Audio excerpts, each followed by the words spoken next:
যুক্তরাষ্ট্রের প্রেসিডেন্ট হিসেবে শপথ নিয়েই একের পর এক নির্বাহী আদেশে সই করেছেন ডোনাল্ড ট্রাম্প। পুরনো অনেক আইন বাতিল করেছেন তিনি। অনেক কিছু এখন ওলটপালট। বিদেশে মার্কিন সহায়তা স্থগিত করতে ডোনাল্ড ট্রাম্পের নির্বাহী আদেশের প্রভাব অন্যান্য দেশের মতো বাংলাদেশেও পড়তে শুরু করেছে।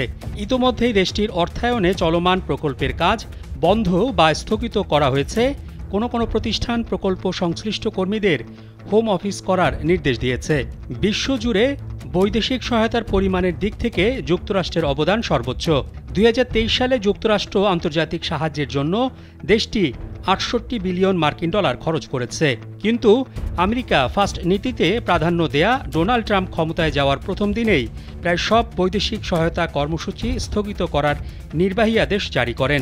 ডোনাল্ড ট্রাম্পের সিদ্ধান্তে মার্কিন যুক্তরাষ্ট্রের অর্থায়ন বন্ধ হয়ে যাওয়ার কারণে আন্তর্জাতিক উদারাময় গবেষণা কেন্দ্র বাংলাদেশ ১,০০০-এরও বেশি কর্মকর্তা কর্মচারীকে চাকরিচ্যুতি চিঠি দিয়েছে। এসব কর্মকর্তা কর্মচারী যুক্তরাষ্ট্রের আন্তর্জাতিক উন্নয়ন বিষয়ক সংস্থার অর্থায়নে পরিচালিত বিভিন্ন গবেষণা প্রকল্পে কাজ করতেন।